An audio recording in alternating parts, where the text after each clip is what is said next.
The 6 days I was on Survivor, I had a blast. I feel like I was really honest, I was really true to myself, and I got caught up in having a really authentically good time and getting to know everyone in my tribe. And then I was brutally, viciously blindsided, did not see it coming a mile away. Like, at my final tribal, I remember thinking, like, there's some conversations I may need to have, because I think there were a few comments that kind of made me think a little bit. And, like, at one point when Dan said something like, we're not getting rid of the most annoying person, we're looking longer. And I was like, we're getting rid of the most annoying person. That kind of threw me, but I was thinking of it more of like, okay, conversation home. I never once heard my name. My 6 days out there, I was having fun. I was working. I was getting to know everyone, and I was just shocked and sad to be out.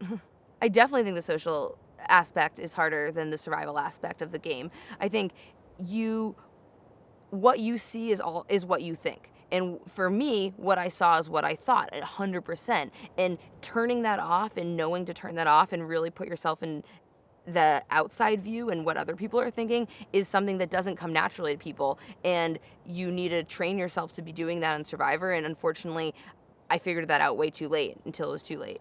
Honestly, the survival part was 100% fine. You're going to see in the first 6 days that I was out there that I was smiling the whole time. My feet were shriveled because of the water, and I'm like laughing about it. Like, I was not hungry. I slept totally fine. I loved the challenges.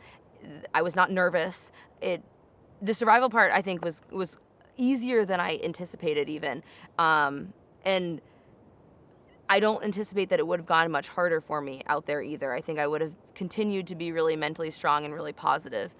I would say I'm proud of the game I played. I'm not proud of going home second. This was the biggest failure of my life, but I am proud of the game I played. I was 100% myself.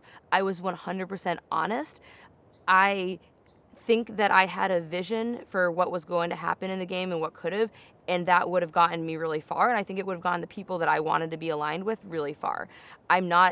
I'm embarrassed of how cocky I was going into that final vote, that it didn't even cross my mind that people would be targeting me. That just dumbfounded me. And that I'm not proud of, but I am proud of who I was and how I put myself forward. I think that they're going to miss that I'm really authentic and that I'm really easy to be around, and I'm also fun to be around. I was the person who would reach out and talk about other things, and maybe I didn't talk about the game enough with enough people, but I do think that I was kind of an easy person to be around, a fun person to be around, and that's ultimately what people saw in me that seemed really threatening. Like, wow, they like hanging out with this person. She's going to have them wrapped around their finger. She's going to be a problem later on. I think that's what they saw in me that was a problem. My worst time in the game was obviously getting blindsided. I was just so in shock. Like, when I walked off after getting my torch snuffed, I was like dizzy. Like, I was standing there. I didn't cry. I didn't have emotions, but I just felt like more like I was going to faint than I ever have in my life. And I just sat down. That was the worst moment. Like, I didn't expect to see my name.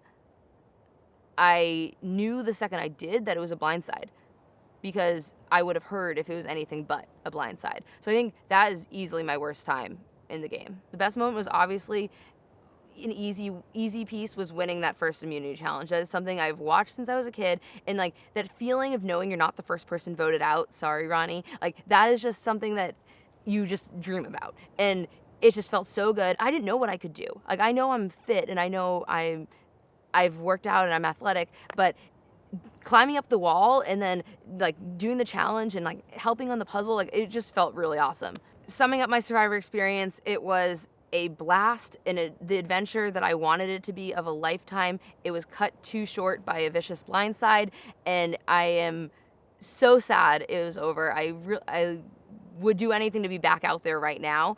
But I'm a positive person, which is why I enjoyed the game, which is why I enjoyed the bad parts of the game, and which is why I'll be totally fine moving forward, and I'm excited for what comes next.